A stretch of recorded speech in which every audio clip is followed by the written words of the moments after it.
Frank's Red Hot is the perfect blend of flavor and heat, so you can use an entire bottle to make recipes like buffalo chicken dip or buffalo nachos, or even things that don't start with buffalo.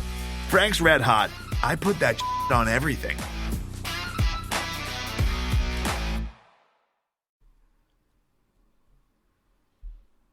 Hey, Craig. He's got 4 stars on Rivals. He's got 4 stars on Rivals. Yeah. He's got 4 stars on Rivals. We ignore the other services. That's right. 4-star. We got a 4-star wide receiver. I don't care that he's, only partially. I mean, he's like mid 3-star by 24/7, but we're not going to pay any attention to that. Wait, you always got to love the recruiting services that love you the most. Oh, true. We only care about, people who love our recruits. If you don't love our recruits, then we have no time for you. Absolutely. We have and we patience. are Podcast versus Everyone, and I'm Craig Powers, your host, and my co-host is Jeff Newser. How you doing today, Jeff? I'm awesome, man. I've been painting my house. I'm covered with paint. So this is it's a good thing that this is an audio medium and not a visual medium, because I look haggard. Well, on top of that, I just went for a run. Yeah. I haven't showered yet. So we can only imagine the state of our beards right now, which are disheveled and unruly. I trimmed mine down. Oh, that's right, you did. It's a lot shorter now. Yeah, how's that working out for you? Pretty well. I Yeah. finally got I finally broke down the significant other. She could not take it anymore. Amanda was like, I've had it. That was basically, I was just testing. I didn't really care about how much longer it went. I just wanted to see when she'll finally start begging Like me to what her stop. breaking point is. Yeah. Sorry. Hey, is everything okay Really- out there? Yeah, it's really loud. Oh my gosh. Thing. I have to have windows open because it's like 80 degrees outside. Yeah. So. Yeah. Well, and that's to be expected, since you live in the rodent-infested city of Tacoma. Wow, that is pretty true. We have a lot of rats. That is true. I saw a rat crawling on the fence when I was at your house last. Yeah. We were drinking beer on the deck, and I was like, hey, check it out. There goes a rat. Squirrel, they're the same thing. One's Yeah. just a fluffier tail. I know. Well, somebody, I don't remember if it was you or somebody else, someone was like, is that a rat or a mouse? I'm like, yo, that's a rat. like that is definite. I know a rat because I live, we've talked about this before on the podcast, but I live in a fairly rural area. So we have our fair share of rodents, and I have had rats taking up residence in my garage. And so I definitely know what a rat looks like. Yeah. When you have garbage cans, every 5 feet, Mm-hmm. rats will come. No doubt. They will find. In my garage, the problem was they found, so obviously they're always looking for food, right? Like that's their thing. They're always scavenging for food. And so I didn't think there was any food in my garage, and there wasn't food in my garage, but I had when we moved, I had some old K-cup pods. And you wouldn't think that those would attract rats, but if the ones that I had in the garage were ones that I don't drink, that came with the Keurig, that were like flavored coffee, because I don't like flavored coffee. I want my coffee to taste like coffee, right? Yeah, it's got sugar in it. So they're like, I'm finding these pods like all over the garage where the rats have like chewed into them and eaten and I'm just like, oh my God, it's so filthy, disgusting. I hate rodents. So whatever. Yep. We had a pack rat take residence in our car when Amanda drove out to Colville in the east part of the state. But it seemed to have leapt from the car in the drive back. But it definitely chewed on some there's like a pad that's always some sort of heat shield thing on top of the engine. Yeah. And it definitely chewed on that a bit, but seems to be gone. Had a rodent guy come listen and look around. But anyways, so this is not rodent hour. Yeah, let's not talk about the rodents. Let's talk about something great like beer. Yeah, so it is National IPA Day as we are recording this. I don't know the origin of that holiday, but I'm sure that the producers of IPAs really enjoy it. Because lots of people are drinking IPAs. Yeah. So Jeff, are you drinking an IPA for National IPA Day? Yeah, so I did. I went into the fridge for an IPA, and I found a Relapse Cold IPA from Wayfinder. And if you're wondering what makes a cold IPA different from another IPA, apparently it is cold filtered or cold something, brewed cold for maximum drinkability, which I think is kind of a funny little nod to I don't know, Coors Light or something, but Definitely. But it actually is. So one of the things I found really interesting about it as I was pouring it was it's very light colored for an IPA. It basically looks like a light beer is what it looks like. And but it's definitely an IPA. It's very hoppy, but it's very sort of clear. Like I said, the color is very light. And so it's just this very like easy drinkable beer that. And I know that a lot of people will be like, you know, like on a hot summer day, right? They'll be like, I don't want to drink an IPA. That's like too much for my stomach. This is definitely the kind of IPA that you could drink on a hot summer day like today, where it's like 85 degrees out, and definitely not feel weighted down. So yeah, this was an excellent choice. And I know we had a Wayfinder beer, I think, when I came over to your house. So I think we had that strong lager, I think is what that was. So yeah, this is excellent. Would highly recommend it on a hot summer day. Very good. Yeah. So yeah, Wayfinder's great out of Portland. Like I said a few weeks ago, nice place to visit, great porch, and yeah, they make some very solid beverages. Yeah, so I am also drinking an IPA because it is IPA day. I am drinking a beer that is a collaboration with a museum. So this is King Sue double IPA by Toppling Goliath Brewing. And Toppling Goliath is in Iowa, in northern Iowa, and it is in collaboration with the Field Museum in Chicago. King Sue is the name of the big T-Rex fossil in the Field Museum, so that's what it's named after. So it's got a dinosaur on the can. Ooh. It's definitely a hazy IPA. Toppling Goliath, definitely one of the kind of more renowned breweries, more highly rated breweries in the U.S. I mean, you kind of have to be for people to know who you are in Decorah, Iowa. They actually make some of the more highly kind of the highest secondary value beers in the game. They brew this beer called Kentucky Brunch Breakfast Stout. So it's a barrel-aged stout with like maple and coffee and whatever. That sounds delicious. Which lots of breweries make that, but that variation. But for whatever reason, I've never had it because some of the older versions, I believe it was batch 2 and 3, were trading for upwards around $1,200 for a 12-ounce bottle. Whoa! Yeah. How does that happen? It's just the rarity plus it's like rarity plus quality plus hype. It equals a lot of money. And Toppling Goliath has all of that. It's pretty funny. So they wanted to, they sell the initial price was pretty expensive. I mean, they usually sell them for like $40. But I believe one of the years was aged in like Pappy Van Winkle barrels or something, so that added to the hype. So what they did one time was take that beer that was kind of selling for $1,200 on the secondary or black market, if you want to call it, and they put it for sale on premise, so you could drink it on premise at their tap room. And they put it for $500.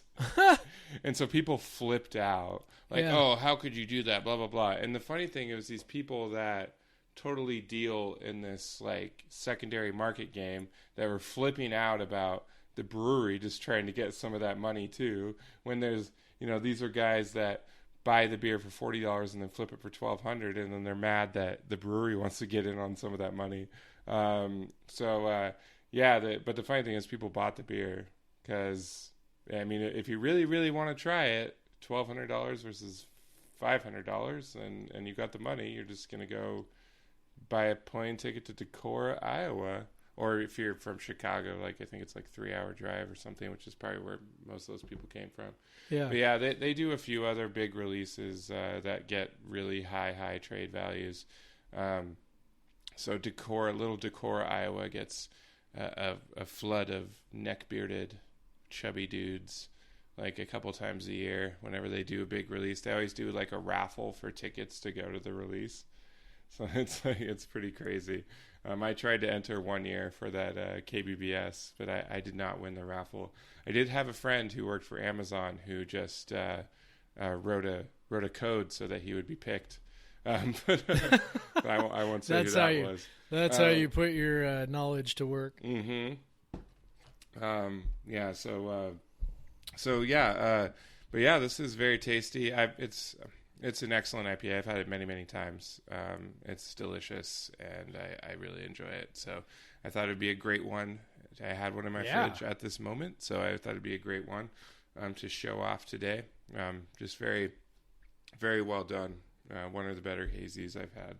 So well done, Toppling Goliath. I'm never going to spend $1,200 to try that beer.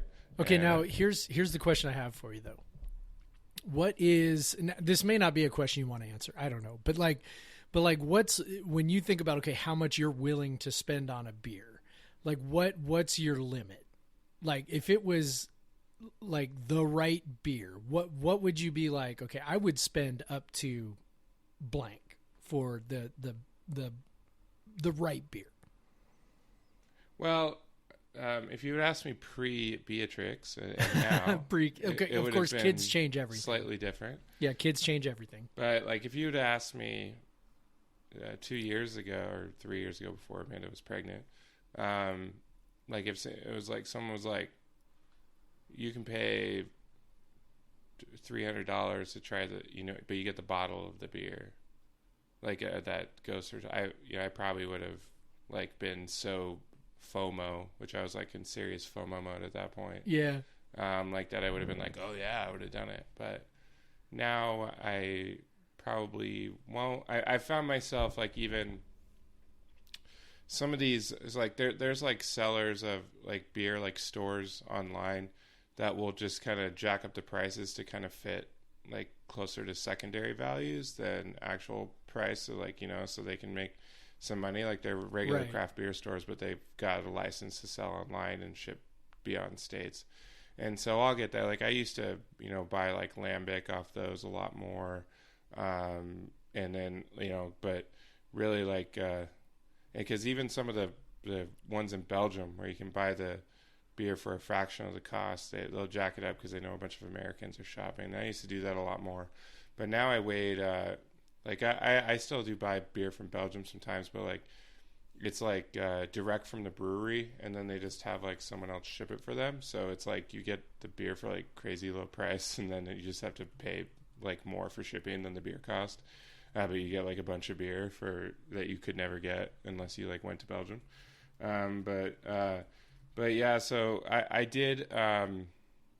So I had not been doing that for a while. Just because I was tired of doing that, but I'm sure my price is much lower now.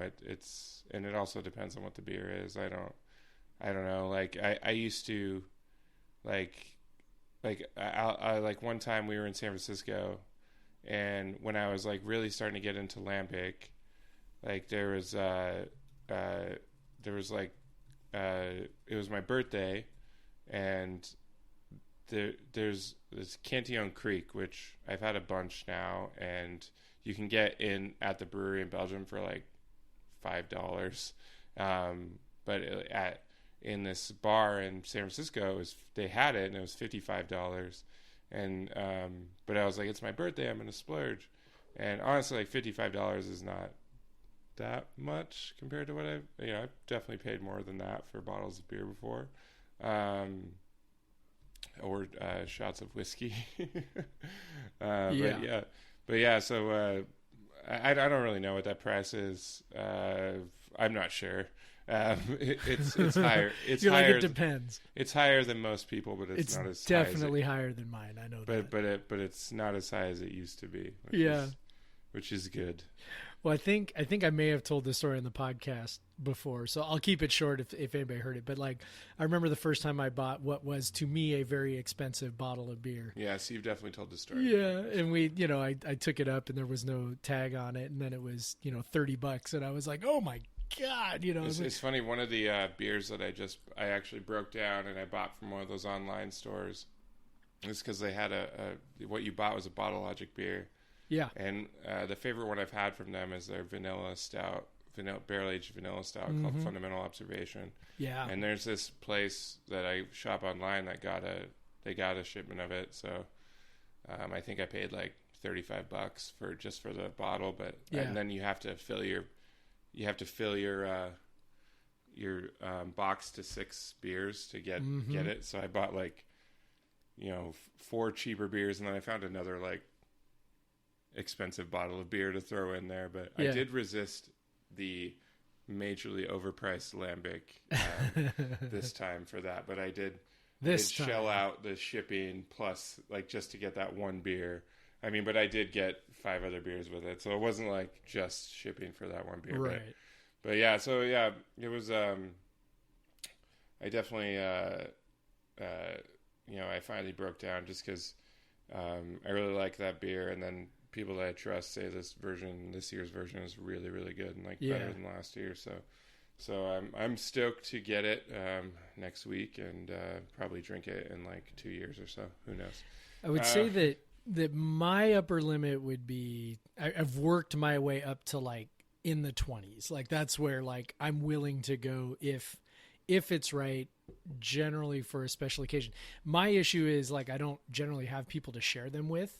So if I buy, a 22-ounce bomber or whatever, that's, I'm sitting there, well, I'm not going to drink a 22-ounce, barrel aged, whatever by myself. I mean, I guess I could, but I generally prefer not to. Right. So, but I'm much more willing now than I used to be to spend, $10 to $20 on a pint or whatever, 500 milliliters, to consume by myself. So I guess that means I move in your direction, but I always make sure to stock my fridge with, a 6-pack of Bodhi or something to fill the gaps at a reasonable price. Yeah.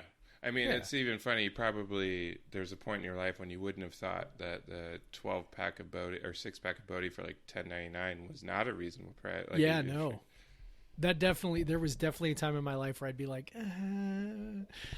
that's a little much when there's this whatever Deschutes something for $7.99 over here. Or there's Henry Weinhard's for $5.99 or whatever.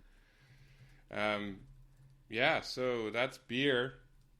You got a little extra beer, a little extra rodent talk today. Yeah, rodent talk. But let's move into the Cougs, our top 25 Cougs. Yeah, they come in ranked number 21. How you feeling about that? Feeling pretty damn good. That doesn't happen very often for WSU. We do not get ranked in the preseason very often. We kind of expected it to happen, given that WSU won the bowl game, which is it's kind of hilarious that it is, but it is a big driver for a lot of these voters. Yeah, they see what the last game was. Yep. But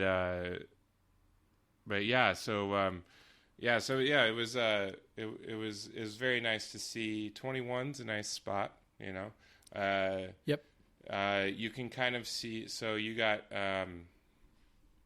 you have Washington is at 12, Oregon at 13, Utah at 15, and Stanford at 23. So that's kind of how you figure to shake out. That's kind of how the Pac-12 North has been. Very deep league, but no without an elite team. Without an elite team, which obviously UW got into the college football playoff a couple years ago, but in the last couple seasons, basically you've had a top 10-ish team and then a bunch of teams in the 15 to 25 range. Right. So yeah, obviously 4 of the 5 ranked Pac-12 teams are the Pac-12 North, which is that's pretty much how difficult the division has been since WSC's went on this run, which kind of makes it all the more impressive. Really does. And so yeah, we have the number 21 ranking. It's really cool to be ranked. When we take the field, because I assume they'll be ranked by the AP as well, probably around the same spot. I think so it'd be pretty cool. Assuming they can not fall to that first game or FCS curse in the second game. They can head into that Utah ESPN Friday night matchup with a number next to their name, and I'm sure ESPN would love that. Yeah. I mean, I'm of the opinion, actually, that being ranked preseason is huge. It is like a really, really, really big deal. And I know a lot of people are like, whatever, it's just a preseason ranking. It doesn't really matter. To put it in terms that I think a lot of fans maybe don't think about this way, but we to put it in the game day terms. So we obsessed over game day, right, for however many years, and it finally happened last year. And honestly, one of the major things that was always working against us for game day was this idea that, okay, so first of all, game day, they want to go someplace that's like a marquee game, right? Well, a marquee game is necessarily going to involve 2 ranked teams. Okay. So when you don't start the year ranked, then your ability to be one of those games is gone, right? So unless you are in the top 25 and the other team's in the top 25, it's pretty much a non-starter. Okay. Yeah, you're basically cutting off half of your season at least. Because exactly. It's really hard to get into the top 25 if you don't start every year that we have not been, every year that we were waiting and being like, hey, maybe we can have game day, you're essentially cutting off the first 6 games as being any possibility. One reason is because, okay, our non-conference opponents are all weak. Okay, great, because those are the only people we can get to come to Pullman. And then, okay, so then we also have to be ranked and the opponent has to be ranked, right? And so when you're not starting out ranked, it's tough to break in, like you said, because, early in the season, teams aren't losing many games. You're not having teams, they're not knocking each other off. A lot of teams are playing cupcakes like we are. So it's just sort of like it becomes this situation where it's very tough to move in, especially if you're already in the top 20. I mean, if you're a number 15, I mean, let's say, for example, Oregon versus Auburn, right? Which is, to start the season, both of them are ranked. It's going to be a big game. Well, one of them is going to lose. Whichever one loses isn't dropping all the way out of the top 25, right? So it's and then the other teams are playing cupcakes and whatever. So it's really, really tough to break in. And we saw back in 2017 when we started ranked in the AP poll, we started number 24. We got all the way up to number 8 after beating USC. Right. And that's just, I mean, the first 4 games was really just sort of taking care of business. Yeah, if they would have started, not, maybe 50th, then they're not getting that. Right. So if they start, as one of the ones at the bottom, others receiving votes, right? Where do they peak in that season? Now I know they ended up finishing the season not ranked, but you really can't, you really can't, put a value on what that means to be ranked before the season, because it just keeps you in the conversation all season long. And then the other thing is this, as we talked about last season, as we were talking about the college football playoff stuff, I know we started the podcast after all those things were done, but, I wrote a pretty lengthy post on how the college football playoff rankings seem to be, nobody will acknowledge this, but they seem to be very heavily influenced by preseason notions of how good a team actually is. Instead of looking at actual results, they're looking at, okay, well, how good is the team before the season? And then how good is the conference they play in, so that when they lose, how bad is that? And losing to Washington took a 10-win Washington State team, dropped them from, whatever, number 10 to number 14 or whatever it was. Like it was a pretty significant drop. And you had this ranking where you had teams with like maybe 9 or 10 wins, or even 8 wins in some instances, ranked above a team with 10 wins. So, it was really frustrating, and there's really no substitute for being looked at as a strong team going into the season. And it's not like, number 21 is overly strong, but still being in that conversation, having that number next to your name when you beat, New Mexico State and Northern Colorado or Northern Arizona, whatever, whichever team we're playing second. You go down to Houston, probably win that game with a number next to your name on the road on a game that's going to be on national TV on ESPN. Then all of a sudden, you're moving into that fourth game, against Utah, potentially, both teams being ranked, and that's a really good place to be. So, yeah, I know a lot of people want to dismiss these preseason polls as just, it's just the preseason, it doesn't really matter. I contend it actually matters a lot. Well, yeah, and the frustrating thing, we have seen the College Football Playoff Committee kind of divert from what the pollsters are doing, but it's really not that often. I think they are definitely influenced by when they're watching those early season games, like the 7 or 8 games before they get to the point where they're actually making the rankings themselves. It's hard to get past when you're watching that game when there's numbers next to those teams, because you always see importance ascribed to teams' wins when they get early season wins over ranked teams, over teams that eventually fall off and aren't even ranked. Yep. So you get that like marquee win, you get credited for it. Yep. And it's the other way around. Like if you're just, every time you're on TV, you got that number next to your name, like it's just human nature. Those, I don't care how objective those playoff committee people think they are. Like they're gonna think like, oh yeah, this team is good. They've been ranked all year. They must be good. Yep. So yeah, and from a conference standpoint, having this many teams that can start ranked and then maybe get 2 Pac-12 plays still ranked is a big deal, especially if they can take care of business early games.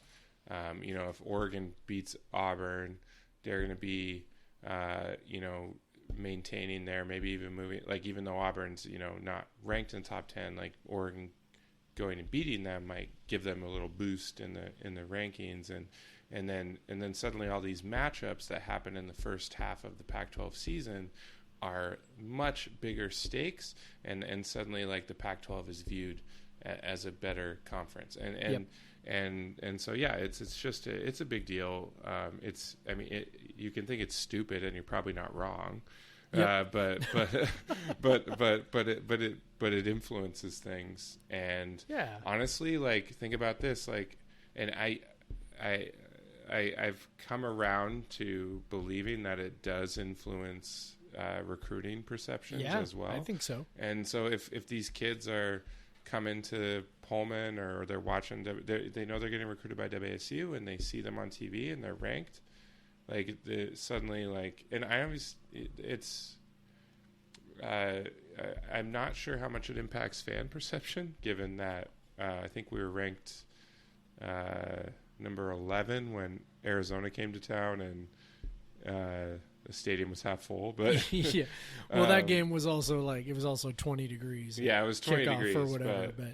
But I don't know how many times WSC's been ranked that highly in I think they were number 8 for that one, actually. I don't, but yeah, I mean, just like I was in Australia, and I didn't go to the game, so I don't have any, I don't have a hill to stand on. Yeah, where were you? Yeah, come on, Craig. Hey, my sister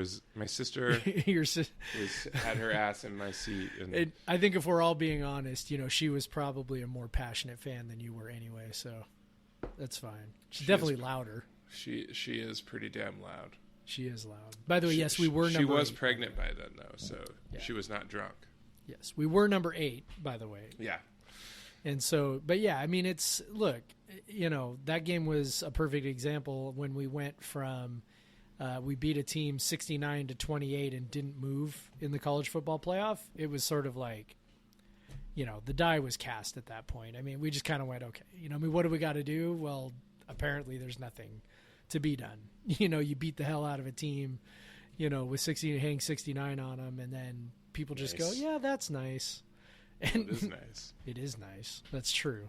But it's like, you don't move up after doing that, and then you drop, whatever, 5 spots or 6 spots after losing to Washington. It's like, whatever. So anyway, one thing I found interesting, so I know we'll talk about this in a minute because camp's getting ready to open up.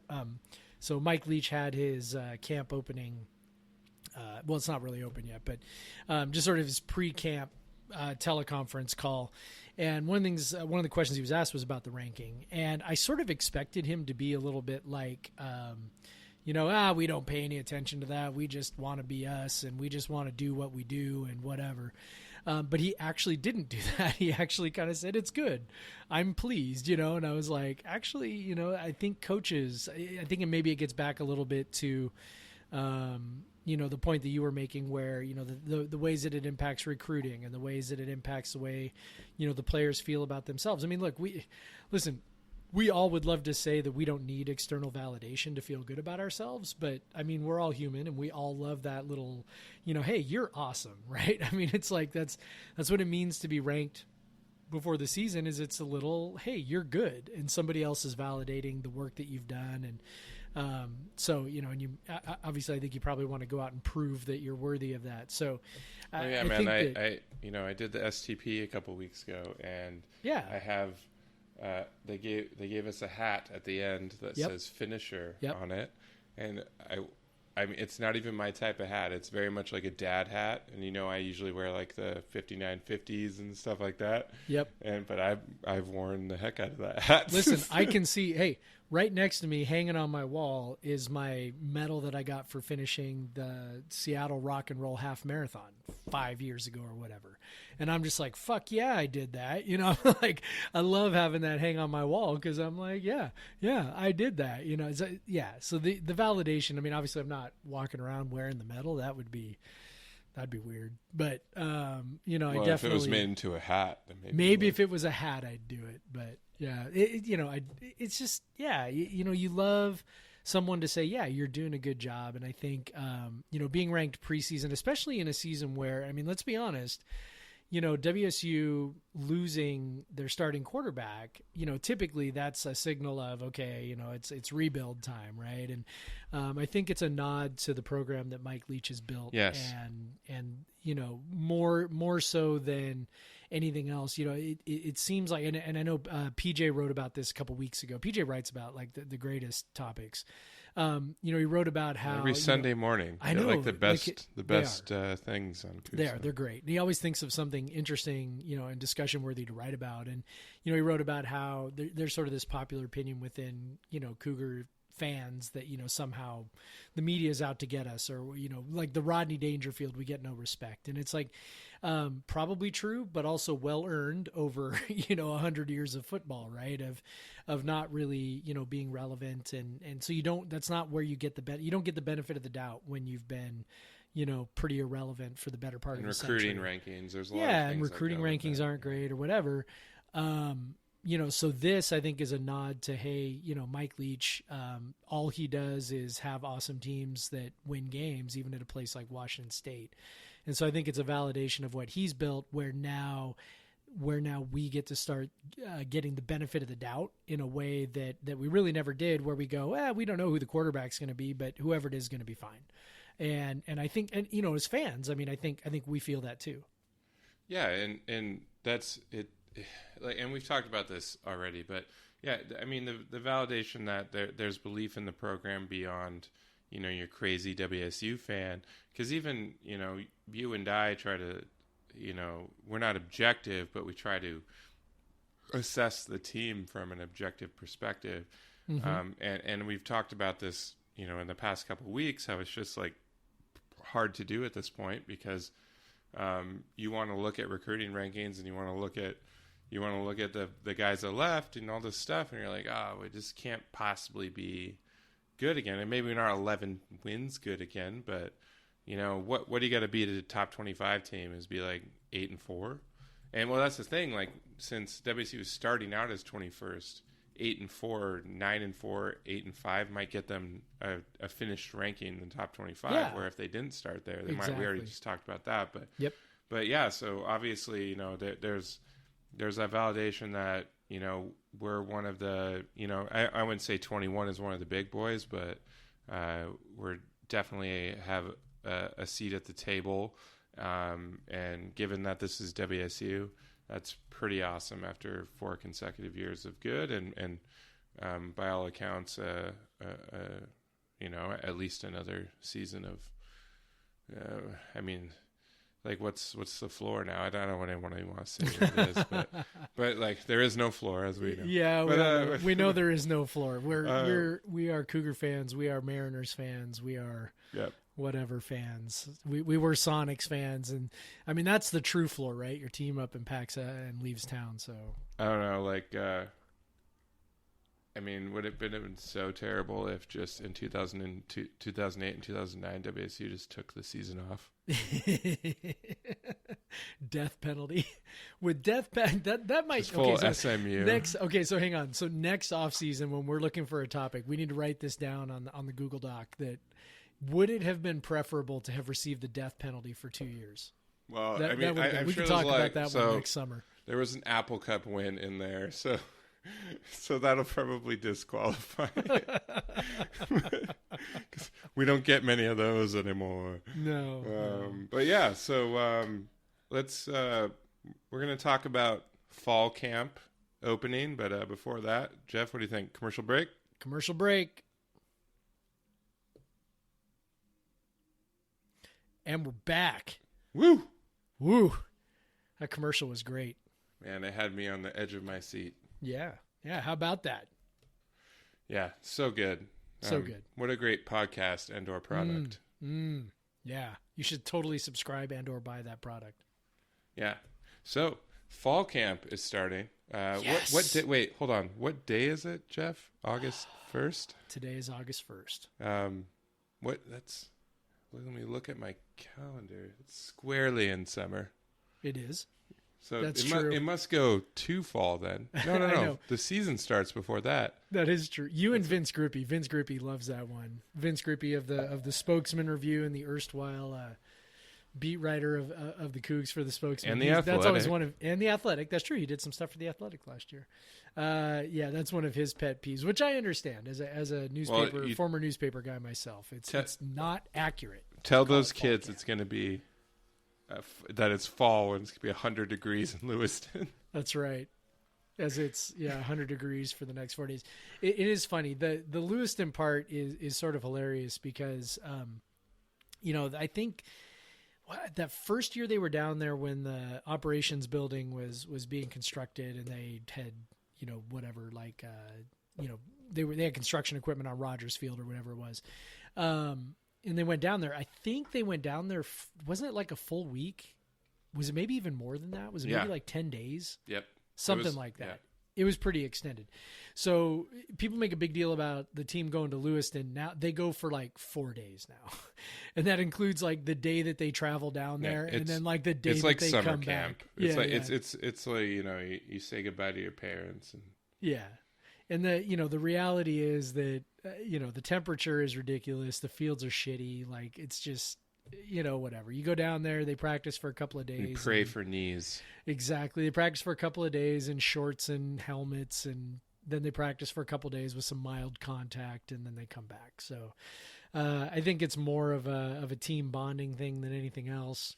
And I think it's valuable. I'm not downplaying it. I'm just like, whatever. I mean, it's what it is nowadays. And, that's a good thing.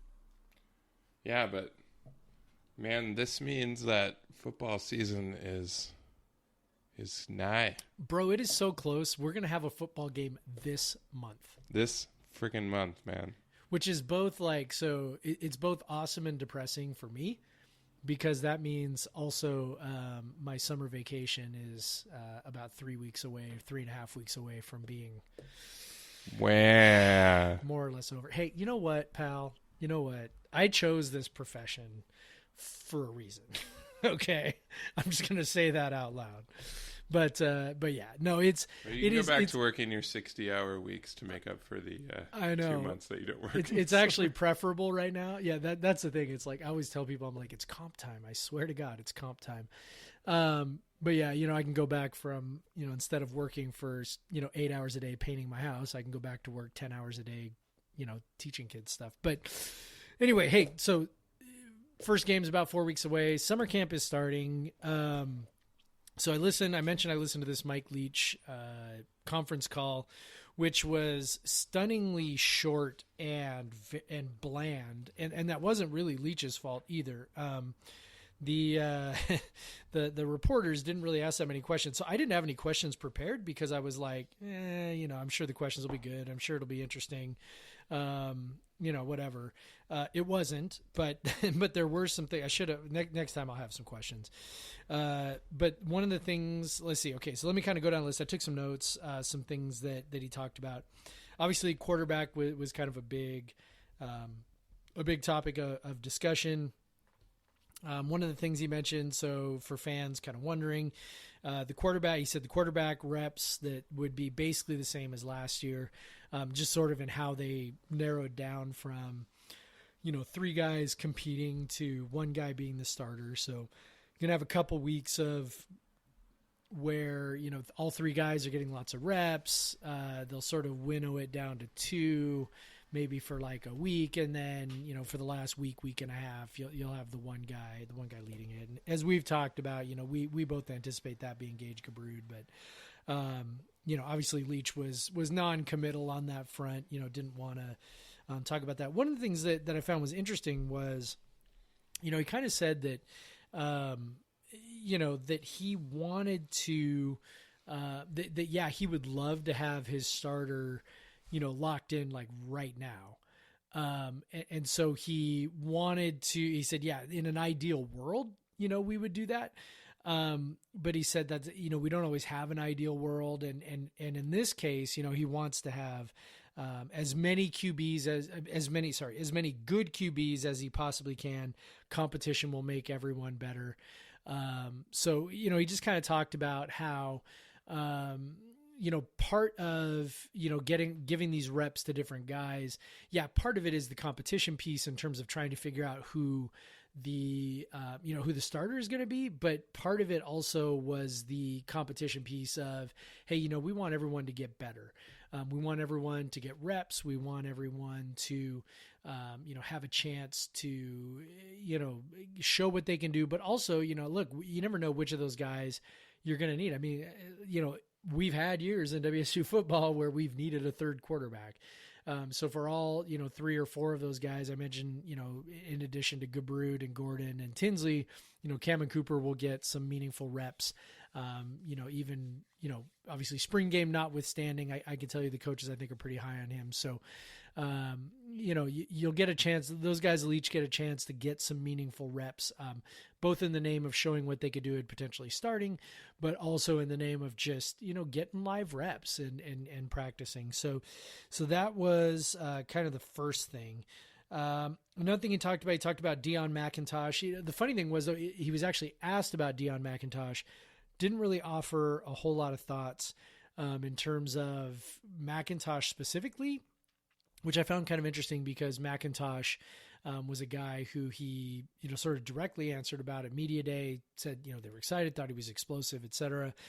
Really talked just a little bit more really about Markov and Dubats. So take that for whatever it's worth. Hopefully that doesn't mean that there's, he just kind of said, hey, we'll see with McIntosh. Maybe he just wanted to, put it out there. A lot of the things that he says, a lot of things coaches say, have to do with, messages to the players themselves and not necessarily messages to fans. So, maybe that was part of it. Didn't really talk about, he said, he wasn't really worried about not having necessarily a leader on defense in the way of Peyton Pallure or Jalen Thompson. Kind of mentioned Jahad Woods has been doing a good job with that. He said, that he can be maybe a little bit more of a vocal leader, but also said they didn't think, a vocal leader was essential. I say, it's kind of what coaches are for. And then he went on, of course, in Mike Leach fashion. Somebody asked him about some NCAA rules, one about blindside hits, where I guess there's a new rule this year on blindside hits downfield. I don't know exactly what the specifics are, but I guess it might come into play with some of the hits are receivers, sometimes level on other guys blocking downfield. Basically, his message was, look, I'm not a fan of over legislating the sport, which is a very, sort of Mike Leach thing, particularly given his conservative viewpoint in terms of policies and regulations. And then he talked about Skylar Thomas, and this was actually, I think, the most interesting thing to me. This was his most sort of detailed sort of endorsement of a singular player. Talked about how Skylar Thomas is really good on the blitz. That one of the things he's actually really good at that a lot of people don't know is rushing the passer. Nice. And so he moved down to nickel during the spring, down from, I can't remember, I think he was playing free safety. And I think Jalen Thompson was playing strong safety. But anyway, moved down to nickel during spring. It sounds like they want him to stay at nickel. He says he's very effective at nickel. So whatever happens in the back end with the departure of Jalen Thompson, it sounds like they really don't want to move Skylar Thomas back there. So I found that really interesting because I think we all kind of thought, okay, you've got Skylar Thomas, you've got Bryce Beekman, who's the JUCO kid that people are pretty high on. Who's that third person? Don't know. And it's going to be some combination of the three of those guys. It sounds like they really want to keep Thomas there. So anyway, I know that was a lot. Was there anything in there that sort of piqued your interest or caught your fancy as you were sort of hearing about it? Well, I mean, if you got 4 quarterbacks, you don't have one. That's true. That is true. Or you have, or you're just in really good shape, which is more how I feel about that. Yeah. Because as we've talked about many times before, Gabrud, Gordon, Tinsley, even probably Cooper, I'd probably feel okay with that offense and what they've got to work with. As far as the blindside blocks piqued my interest, because I actually totally missed that. I didn't know that they changed that rule. So I looked it up. Under the new rules, a player who delivers a blindside block anywhere to an opponent's body with forcible contact will earn a 15-yard personal foul penalty, and previously you had to hit them in the head or neck or below the waist for it to be illegal. So now they've added the torso to that rule. So you just can't.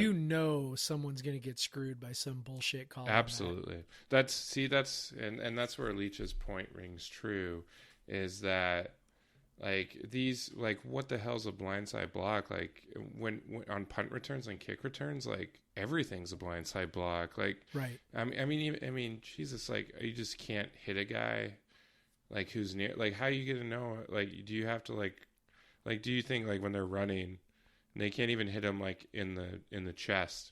Right. Like, because they might not be looking at them, or like what? How do you even define that? That's just that. This is gonna be one of those things where it's gonna be like chaos in the first 3 games, and then the rest are just gonna stop calling. 100%.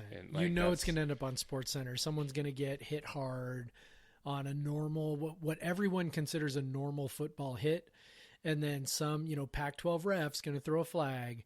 And the whole nation's going to lose their shit, and it's going to be like, it's so ambiguous. It's crazy. And I understand what Leach is talking about on that one. Well, now you can see why coaches want to schedule soft at the start of the year. You don't want the start of the year when the refs are trying to figure out new rules, God. And your players are trying to figure out those new rules.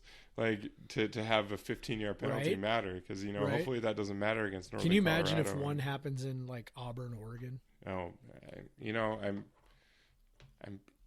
fairly confident it will. Like I just because how do you teach kids not to like on a punt return? Like, well, Leach actually talked about that. He was like, what we do is we teach them, make sure your head's around, make sure you square up, and then hit them. Right. But, he's but like, now it's like you got to make sure their head's around and they're square right. to you. So like, what are you supposed to do? You're supposed to not block the guy? Yeah. Like you're just supposed to let him go? Are you supposed to shove him? I mean, what are you supposed to do? Well, yeah. If your responsibility is to block a guy and he's not looking. Going at full speed, a little shove looks a lot worse, because he can easily knock you off balance, and then you're flying because these are strong dudes, and like a little shove from a dude who bench presses 400 pounds. Yeah. How many penalties would Robert Lewis have gotten over the last 5 years, right? I Well, mean, he and was like the king of those. Well, and I mean, really, these type of blocks like happen in. It's not just WSU's offense; like everyone's offense now. Because they're running those pick plays.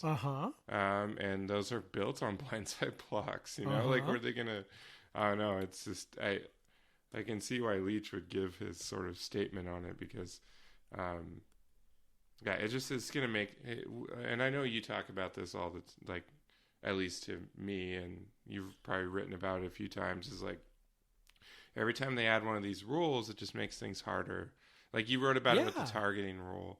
After the USC game, every time they add a rule, every time they add a specific part of it, they just make it harder for the refs. They give another reason for them to screw up. Yep. Which, by the way, the targeting rules now. Those have changed a little. It has to be confirmed. It cannot be. Stand or whatever. So it has to be confirmed that it was targeting on review. And now I believe is it an either or with players who so instead of being disqualified from the game and then possibly disqualified for the first half of the next game if it's the second half, now it's if you get 3 over the course of the season, you'll be suspended for a game. Yep. Which is kind of more like a soccer rule. Right. That seems legit to me, actually. That sounds a lot better than you're out for this game and then half a night. Right. Like, that was such a weird rule. Yep. I wrote about this a little bit when I wrote about Pac-12 Media Day and the refs and Larry Scott. He talked about the ref review. Well, one of the things that it sounds like the Pac-12 is doing is they're having one supervisor review all of the targeting penalties, which seems like a fantastic idea. One guy who makes all those decisions and says, okay, it checks off. And there's like 5 elements. I don't even remember what they are, but it's like 5 elements. Like, okay, it's got to check off all 5 elements. Otherwise it's not targeting. Even if there was a flag thrown on the field, it's not targeting if it doesn't check all these 5 boxes. If one of them's missing, it's not targeting. So I think that part is going to be good. We'll see how that goes. But, and that seems like an effort to sort of maybe dial it back just a little bit. But, it's frustrating. I really side with Leach on this one, just in general. The idea of, thinking you can sort of legislate the game of football is, and listen, I'm a guy who's like, no, my kids can't play tackle football. I'm like, take care of your brain. So I'm probably a major hypocrite, but I'm also like, football's football. I mean, it is what it is. And, there's only so much you can do to try and make it different or quote unquote safer. I mean, it's not safe. So, when you take out, say, a blindside block, for example, it's like, I mean, come on. Like, again, what are you supposed to do? Not block the guy? Yeah. Because his head is turned? I mean, it's silly. And how are you going to, like... Well, and it's also, I think, how many of those kinds of blocks take place over the course of a game? Like that's not a rhetorical question. Like, how many do you think there are in the course of a game? Like full on blindside block? Yeah, like big hit, blindside block. Like one. One, maybe, right? Maybe on a punt, or maybe on a big, pass play, big run, something like that, where the receiver's downfield. Back, Right, receiver cracks back, on a maybe quarterback scramble, something like that, right? I mean, maybe one a game. So it's very sort of typical NCAA where, hey, we're going to try and look like we're doing a thing. And Leach actually, it's funny, like I'm remembering what he said now, because I didn't take, word for word notes, but he kind of talked about how, these rules a lot of times seem to come from somebody wanting to justify their existence as a legislator, right? So they make a thing so that then they can go, have a beer and say, look, I made a thing. And it's like, you know what I mean? Like, oh, look, we are doing something for player safety, when really it's not, because we're talking, again, maybe one a game, maybe, right? So that means, if you're talking all of FBS, there's 60 games minus buys on a given weekend. So I don't know, 50 games on a weekend. So you're talking maybe 40 or 50 of these on a weekend. It's just sort of like, let's just get rid of punts. Yeah. That'll eliminate most of them. Yeah. That would. So anyway, I don't know. Anything else catch your eye in there? Catch your ear, maybe better.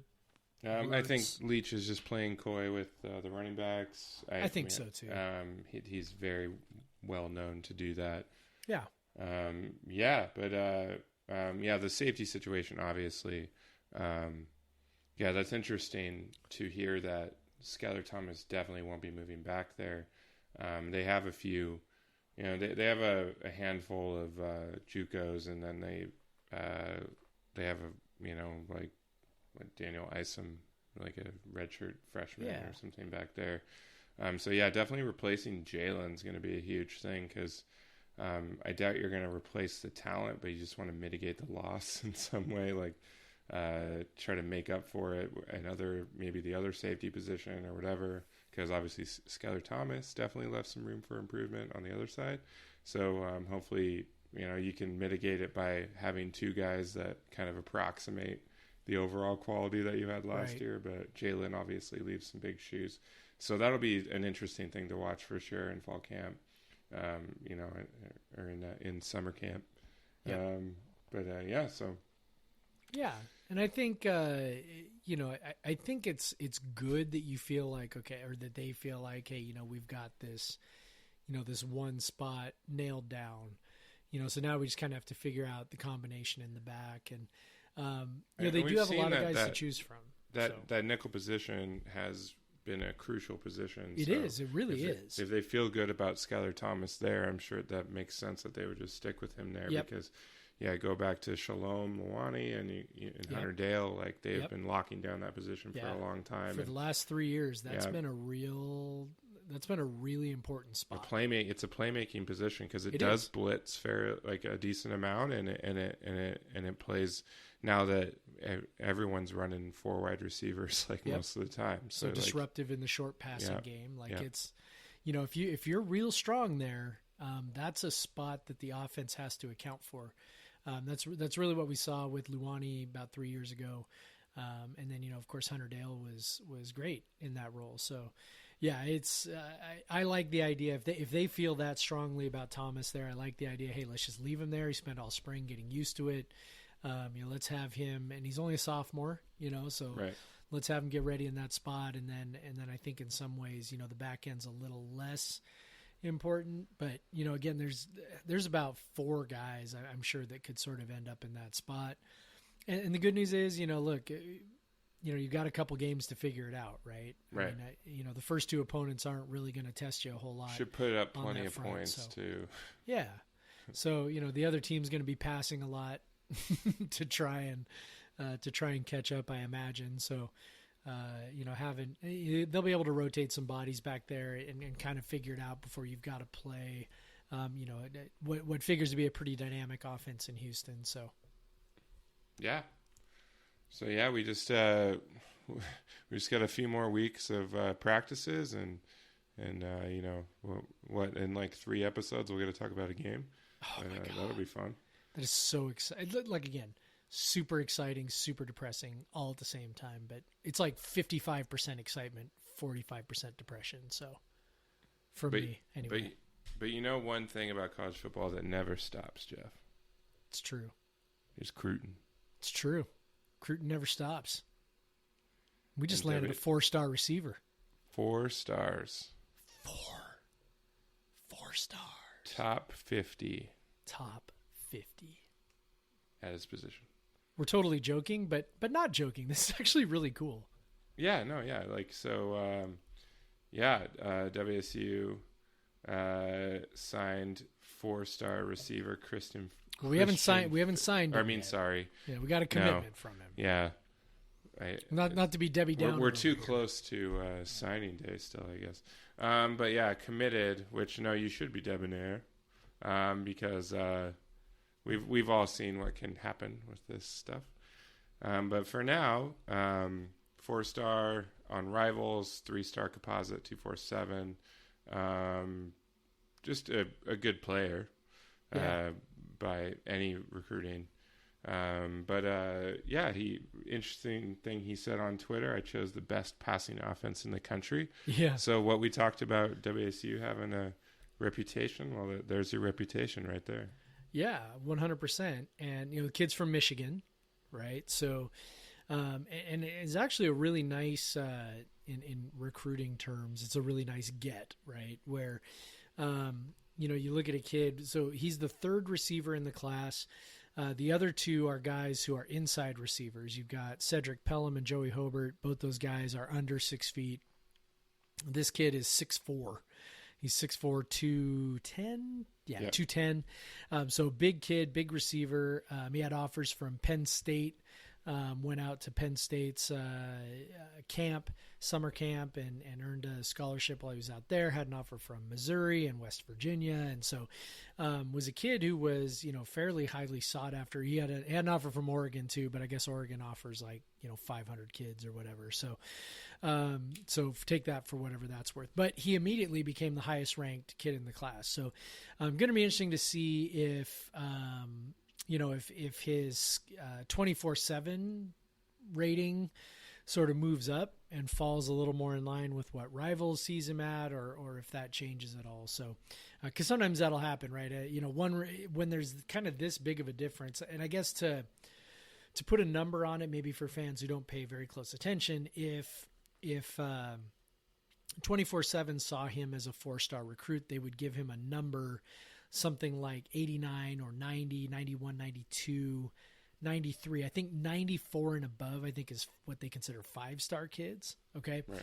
So they have given him a rating of 85. So you've got 85 from 24/7, and then something approximating like 89 or 90 or 91 from Rivals, right? So it kind of creates this dissonance to some degree. And so I'm curious to see if, if that changes. I will say this, after watching his high school video, I would say that just off the video, I would lean more toward the 24/7 rating, because I watched the video and I was like, yeah, he's all right. Like I didn't see anything where I'm thinking, wow, this kid is really special. Now, here's the thing. The Rivals sometimes will, base their ranking off of things like they have combines and camps that are Rivals specific camps. And so, there's a chance this kid has gone to one of those Rivals camps. One of the Rivals recruiting evaluators saw him up close and thought, wow, this kid's incredible. Maybe he's, grown a little bit and put on a little bit of weight and got a little faster since the end of last season. I mean, who knows? The stuff I saw on video really was, he wasn't breaking away from anybody. That was kind of the thing where I was like, and again, not that you necessarily have to be a burner to be an excellent receiver. I mean, you look at most of our outside receivers. I mean, they're not guys who are, necessarily burning past anybody, but he is a big kid with really good hands, really excellent body control. Like I say, he just wasn't really pulling away from anybody. Maybe he's gotten a little faster. I mean, that happens, right? So who knows? But I can see sort of where maybe the mid 3-star ranking comes from, or rating comes from, on the 24/7 side. But it never hurts to be able to say, hey, look, we recruited a 4-star receiver, even if, only one of the services rated him as such. Yeah, it's fun. It's what recruiting's all about. Scott wrote today, by the way, about how we don't have a QB in this class. Are you concerned at all that we don't have a QB commit yet? Because we usually have one. We usually do. WSU usually has a QB recruit in the summer before the season starts. But, it's usually one of the first commits. I mean, not really, but there's also this kind of concern that eventually, you have so many guys that it becomes less appealing, because they have Cameron Cooper, who's a redshirt freshman. They have Gunnar Cruz, who's a freshman. Yeah. And if you're looking at those guys above you, who are both pretty well regarded recruits, are you thinking, well, should I really go there? If I go there, I'm not playing. If those guys both stay, I'm not playing until, or even one of them stays. Right. I'm not playing until my junior or senior year. So, the one thing is you do want to keep adding to the pile, right? If you can. I mean, obviously somebody has to choose you. Especially a quarterback. Right.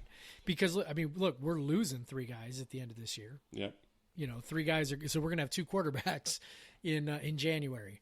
So on the roster, so at least 2 scholarship quarterbacks on the roster in January. So there was another guy that played in the spring game. It was a real he's a short guy. Can't remember his name now. He's tiny. Yeah, he was real. He was shockingly tiny. Sorry, tiny backup quarterback. I don't remember your name. Yeah. But I don't know. I would love to get a guy in there who, I would love to get a strong guy. I mean, I know we're in the running for a 4-star kid, so, we'll see. Maybe he'll pick. It seems like if you're picking a program, if you're not picking a program where you're going to walk right in and start, it seems like this isn't a bad place to go. Because again, you mentioned, okay, so the downside is you've got, going into next year, you've got a redshirt sophomore and a redshirt freshman who will be ahead of you. Okay, fine. But the reality is there's only 2 guys there, and if you figure, okay, if you figure the redshirt sophomore is probably going to win the job, or if you just figure whoever doesn't win the job is probably going to transfer, which is a more likely scenario, right? Whoever doesn't win the job probably transfers, all of a sudden you're, right there. So I don't think it's too weird for a high quality kid to want to come into this situation. It's not like there's a line of quarterbacks, going back to you. There's only a couple guys ahead of you once you sign, but yeah, who knows? I work with teenagers all day, and, trying to figure out what their thought process is sort of a fool's errand, I would say. Yeah. And I think I'd be curious to watch this class overall, because last year's class was definitely impacted by a bunch of assistant coaches leaving and Leach nearly leaving. So, so it was definitely probably Leach's worst recruiting class, ratings wise, since he started. So it's nice. It'll be interesting to see if they can kind of bounce back after having a good year, and then going forward from there. It'll be interesting to watch over the fall, because obviously when you have this top 10 season, I think that saved that recruiting class. Because they had a lot of kids that committed during the season. Yep. After they were already doing really well. So it'll be interesting to see if now they can have 4 good years in a row. Hopefully they can build on that. It's something that they never were able to do with those 3 10-win seasons in 2001, 2002, 2003. Yep. So hopefully after this, 39 year wins in 4 years and a top 10 finish last year, 11 wins. Hopefully they can build on it. And I think this recruiting class is where we can see how that impacts that. And they've already got 10 guys in it, and they come from all over the country, which is sort of bananas. So there's 4 guys from California, which is, really normal. But the other 6 guys come from Michigan, Hawaii, Texas, Indiana, Arizona, and Washington, which is kind of fun. So they've definitely broadened their net. It's a nice mix of offense, defense. They've even got, a defensive lineman in there. I mean, he's a defensive tackle. He's 6 feet tall and 250 pounds right now. So, I mean, we even got a defensive tackle in the fold, Craig.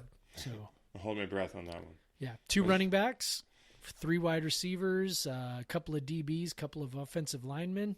Did I just say offensive linemen? Offensive. Am I from Canada? Yeah. But anyway, so yeah. So How dare you on National IPA Day?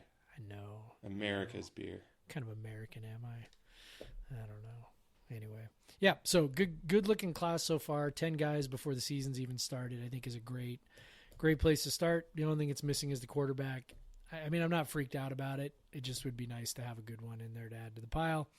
And otherwise, shaping up good. This time, like you mentioned, this time last year we were kind of like, where are the players, right?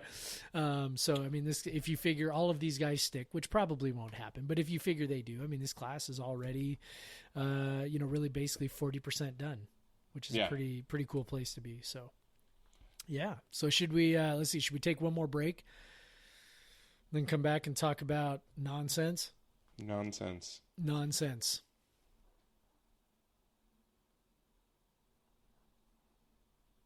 And we're back. Ready for some nonsense? Give me a sec. Okay, yes. Okay, now we're ready for some nonsense. I actually have a good kid story this week, so Well, maybe it's good. I don't know. It made me laugh. I don't know if I'm going to try and tell it in a way that will make everybody else laugh. I have a pretty good one that involves a picture that I can't share, but the people that I could share it with. Does this have to do with your trip to the Rain game? Yes. I'm excited to hear that story again. You want to start? Or you want me to start? I'll start. So, okay, go ahead. Because I don't know if mine can live up to yours, but you can start. Okay, so the Rain FC, which is the National Women's Soccer League professional team that Megan Rapinoe, who I'm sure you know who that is, plays for. I hope Tacoma. They know who that is. If they don't know who that is, they need to get a life or something. Yeah, but so although she did not play on Sunday, she's recovering from injuries, but could have used her too. Yeah. But so I go to most Rain matches, and I take B with me to most Rain matches. We were looking forward to this one. I bought tickets for my sister and her boyfriend, and we were taking both the kiddos. And this was like, by the way, you need to set this up because like this was a big deal. Like I didn't get tickets. Yeah, it was. So I go to most of the games, but I was like, I'm going to buy them for this like early because I don't know, every game they won in the World Cup. So we were looking forward to this for like months. And so I even bought like matching. So I bought these matching shirts for Beatrix and her cousin Iris, her 2-week-old cousin. Her new cousin. So it was the USA logo with the 3 stars, which represent the previous 3 World Cups, championships, and then the 1 gold star above that. And I bought a shirt with like similar aesthetic, and so I wanted them to match for the game. So I thought it'd be really really cute, whatever. So this is my morning. My morning is going fine before the match. We wanted to get there early to make sure we saw the pregame ceremonies and all that because it was like their official homecoming for the World Cup players match. Megan Rapinoe's there and everything, and they. And then plus we had club seats, so you're getting, which about Jeff, you just get unlimited drinks. So you're like, well, we got to maximize that. We got to get there. Pretty great deal. Yep, get there an hour early, and so we were just we were planning to get there an hour early, have a beer. My sister can drink again, and watch the pregame stuff. Enjoy watching the 7,000 plus crowd come in. So I was really excited for that. So just going through my morning, I put B up in bed, just hoping she would take a nap. She was crying a lot, and that kind of set something up later, but she was crying a lot, and I was just kind of like, sometimes you just got to let her cry, and then she takes a nap. And so I was just doing that. I was taking that strategy. It was kind of warm, so I just had her in a t-shirt and her diaper. She didn't have any pants on, and when I put her down. But so about when we were about ready to go, I'm like, okay, she had fallen asleep, so I'm like, cool, but I'm just going to try to get everything ready before I go and get her and get her down. So I walk over. I had set out her shirt on the table, and I walk over, and it feels a little damp, and I'm like, what the heck? Did we like spill some water on it last night? Someone knock over a glass? No. I lifted up to my face, and it has that unmistakable smell of cat piss. And I'm only laughing because I've done that before, where you lift it up to your face, and then you take a big, deep whiff, and you're like, oh, shit, I should not have done that. So my cat, so this is when I want to leave, like to get there an hour early. We need to leave in like 5 minutes. I'm just going to go grab B, throw the clothes on her and go, which I've done plenty of times. And I'm like, fuck. God damn it, boy cat. And so I was pissed. The cat was not there. He was acting kind of weird. So we took him to see if like it was, we didn't even know that this had happened, but we took him to see if he had like a urine infection or something. Cause he was, urinary infection. Cause he was just being weird. He was like peeing everywhere, and it was But I was getting mad, and I was just really mad because he's been doing some of this stuff lately. And I'm like, yeah, lucky that cat's not here because, like, I wouldn't hurt him, but I would definitely be screaming at him. I was really pissed, and I immediately went down, threw it in the washer on quick wash. Although cat pee is really hard to get out of things, but I was hoping I caught it early enough to where it hadn't like kind of like soaked into the fabrics too much. But I'm pissed now. I know that I cannot leave her. Like either I'm just gonna take B, in whatever else, or I'm gonna do, but a big part of this, we were looking forward to the two kids matching, and so it's like you're like, man, like it's gonna be a bummer if they don't have that. So do it through the fast cycle. My sister tells me she's running late, so they're gonna be late anyway, so I'm just like doing it. Finally, like I'm just I keep checking the dryer, and like it's drying, but it's not fully dry. So eventually I'm like, okay, I'll go up and get B. I'll get her totally ready, and then I'll just throw the shirt on top. Like I'll put her pants on, put her shoes on, and I'll throw the shirt on top as dry as it can be. I go up there. B is napping with her butt in the air. Not her diaper on. Her butt is completely covered in shit. And the blanket has shit on it. There's like shit on the crib and spots where you can tell she like was trying to like grab stuff. She had taken the diaper out, so she obviously shit in the diaper and then took it off and then like put it off to the side, but there was a bunch of poop still all over her. So good on her for just putting it off to the side. But apparently that's what she needed to fall asleep, because she was like fast asleep when I went up there. Because I went up there, I was like, oh my god, like that's what I see, and I try to like get out of there before she wakes up, so I can go like prep the bathtub and like so I'm like texting Stephanie. I'm like, I got to give the kid a bath now before I go. Like definitely going to be late now. Yeah, so yeah, I just go get her up. I find like the shit diaper. I'm like holding her at, far as away as it, because I've already put on what I'm wearing to the match. Like I'm like holding her at like arm's length, taking her down the stairs, like giving her a bath, like so gross because she's just like covered in shit. And she's like getting mad at me. She's like, why are we doing this? Like, I'm just like, because you're covered in shit, little kid. Finally get her done, dried off. I got the pants on her, and the dryer just didn't have it fully done, but she got a slightly damp t-shirt on. And then luckily I've been working out a lot, and like when I cool down, I like to walk really fast on the treadmill. We got there like super fast, walking, because I walked her in a stroller, but we still missed all the pregame stuff, and I got to my seats while the match was still going, after the match had started. But like it's pretty funny to like, your best plans completely ruined by first your cat and then your kid, like but yeah, it was a pretty crazy morning. And then I went and had about 4 or 5 beers at the match and kind of forgot about all of it. And the Rain got their asses kicked, which was fine, whatever. Like I was just happy I was at the match. I thought there was points in which I wouldn't made it. I wish I could show the picture, but I would never do that to my daughter. But like, that's some hero dad stuff though. Like That's how you. Okay, and by the way, Amanda was not home. She was at work during all this. This is just me by myself. Like, so that's why what made the like, because it couldn't be like, otherwise it'd be like, Amanda, run the bath. Like we DEFCON 1 right here. Like, yeah. So yeah, it was pretty crazy. It's kind of funny how, but your like gag reflex gets trained when you have a kid and a pet. But that still just got me. I was like,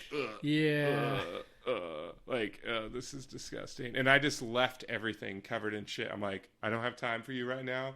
I'll get you when we get back from the game. Like, it's just like, it's not going to happen right now. Like, I'm not going to take 20 minutes to clean all this up and start the laundry. I'm just going to deal with it, and B's room is going to smell like shit. So, which it kind of always does anyway. Yeah, that's kind of how it goes. Yeah. For sure. But yeah, that was my hectic ass Sunday morning. The fact that you even made it to the game, I think is a testament to your dadness. So good job. Yeah, exactly. Thank you. So let's see. I was up. So here's my moment. I was up on a ladder, sealing and caulking some windows because, as I mentioned, we are painting our house this summer, among many other silly projects. And so I'm up on a ladder. And so last weekend, my two younger kids went camping with my dad and his wife. So they went camping for like 4 days. And so the oldest was home. And so we were like, let's make sure he has a good time. Let's make sure that, he's feeling special. He's 12. Okay, great. So,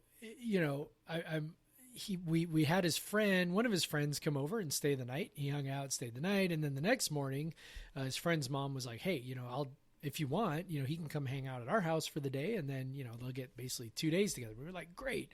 So he went off to his friend's house, and, I was home all day with Sarah, and we were just, again, doing, odd things around the house to get the house prepped to be painted.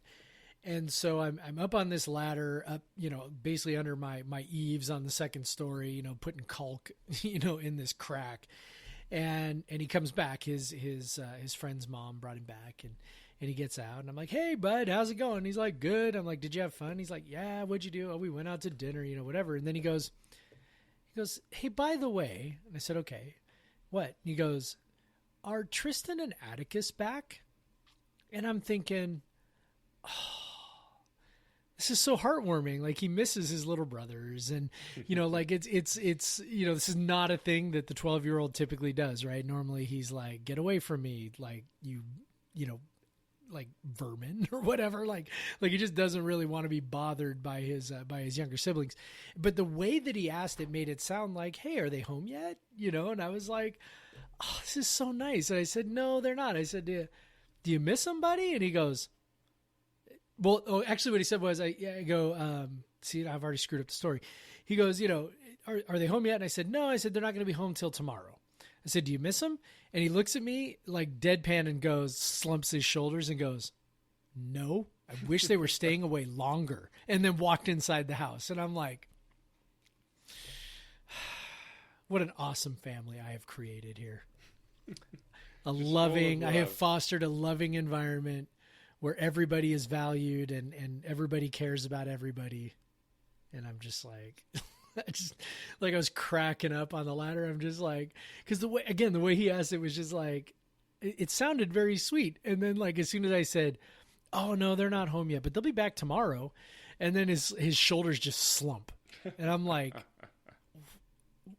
what? And he's like, I wish they were staying away longer. And then he walked inside. I'm just like, parenting's great. Parenting's great. Of course. I don't know. We got any other nonsense? No, I think that's good. That's good for the nonsense. I think that's good. We can run a little slightly shorter this week. Just a little bit. We had that one negative review from. Yeah, I know. So, somebody actually reviewed us and didn't really like our show, which I don't know about you, Craig, but cut straight to my heart. So to make us feel better, can you please give us a 5-star review? Yeah, give us a 5-star review, and leave a nice review. Like those are two different things, by the way, right? The stars. Yeah, you on can iTunes, just click stars and then right, and then skip past the review. But leave us some kind words. Also, would be great. If you don't like us, then please just don't review us and then don't listen anymore, I guess.